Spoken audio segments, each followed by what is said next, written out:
Okay, let's dive right into this explainer.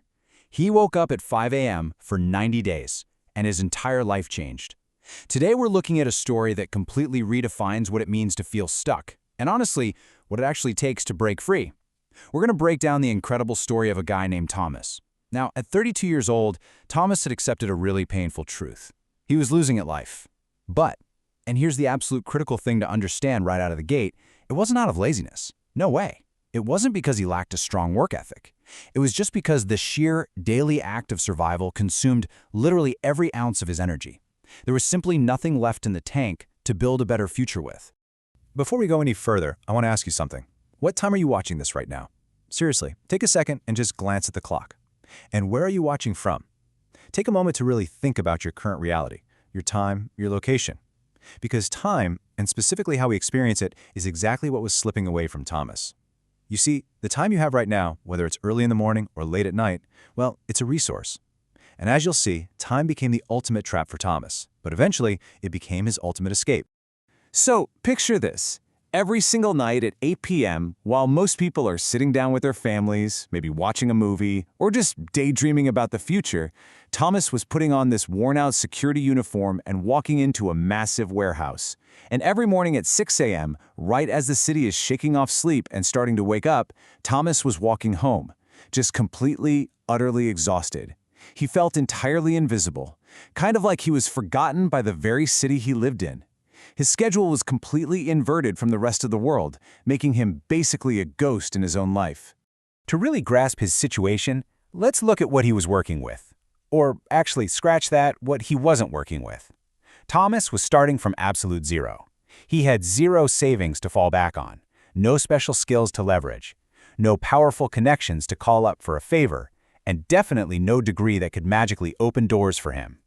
He lived in this small, relentlessly loud industrial town, where the factories just never seemed to sleep. His everyday reality? A tiny rented room. The paint on the walls was literally peeling off. This single light bulb above his bed flickered every night.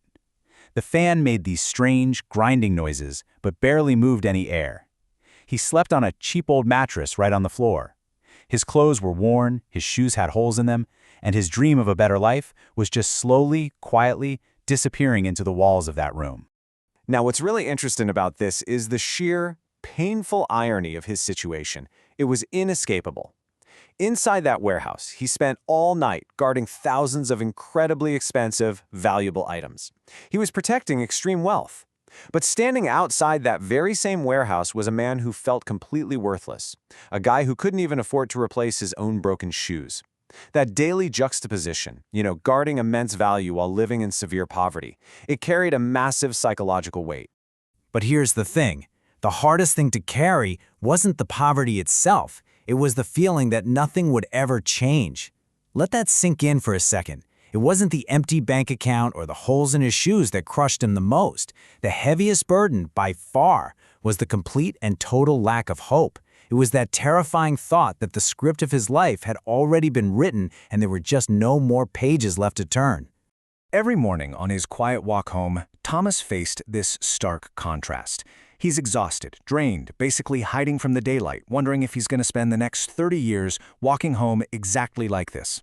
But then, through the apartment windows he passes, he sees the rest of the world. Families having breakfast together, parents laughing with their kids, people in clean clothes heading to office jobs, moving with actual purpose and direction, people who seemed to know exactly where they were going, while Thomas just felt stuck perfectly still.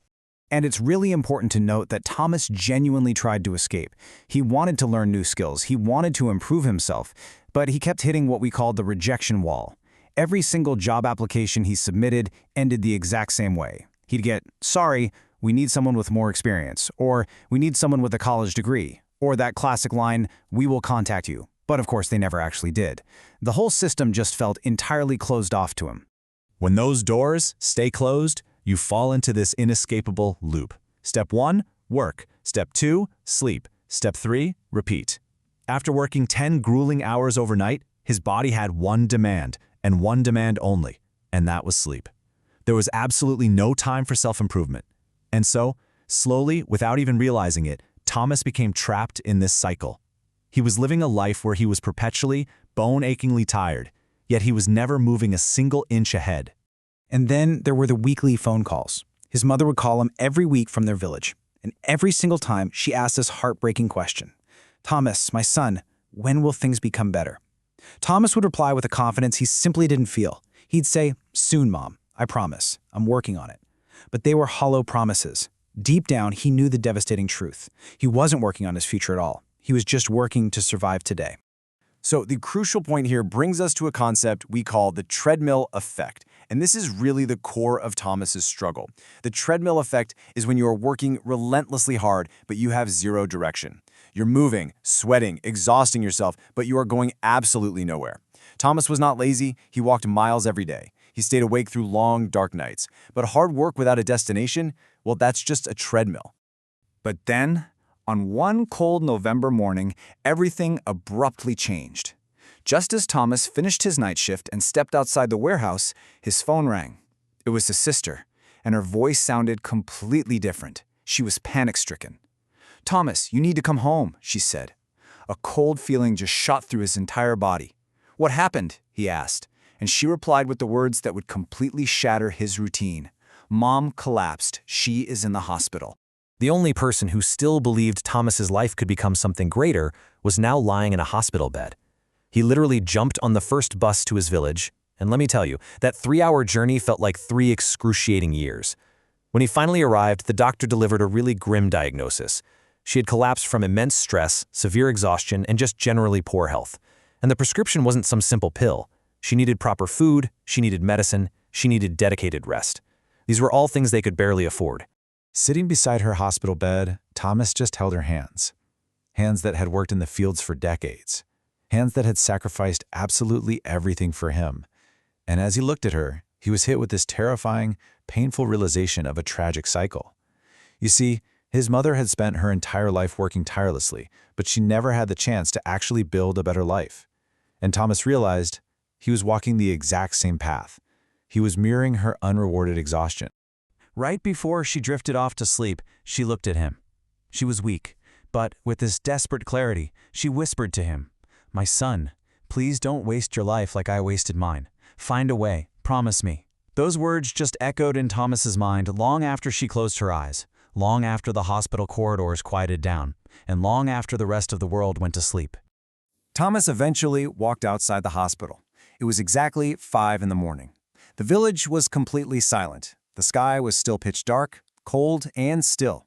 He stood there entirely alone in the morning air, carrying the absolute weight of his mother's plea. But as he stood there in the dark, he noticed something incredible happening, the awakening. The farmers were already starting to wake up. The birds were just beginning to sing their first notes. The world wasn't dead at all, it was actively preparing for an entirely new day. And witnessing this quiet, powerful surge of early morning energy, it sparked a profound shift inside of his mind. Standing there, with the dawn just about to break, Thomas made a definitive vow. He looked at his life, looked at the rising sun, and he said, "No more. I don't know how, I don't know when, but I refuse to live like this forever." That very morning, Thomas decided he wasn't just going to survive anymore. He was going to rebuild his life one single hour at a time. He stepped across the threshold, finally leaving that treadmill behind. Thomas had made the choice, but he had absolutely no idea that the very next person he was about to meet on his journey would reveal a specific, actionable secret, a 5 a.m. habit that would completely and totally transform his life from the ground up in just 90 days. So what on earth did Thomas discover? What is the habit that broke the inescapable loop forever? Well, you are not going to want to miss the answer. Think about your own schedule, your own morning, and ask yourself, are you ready to wake up,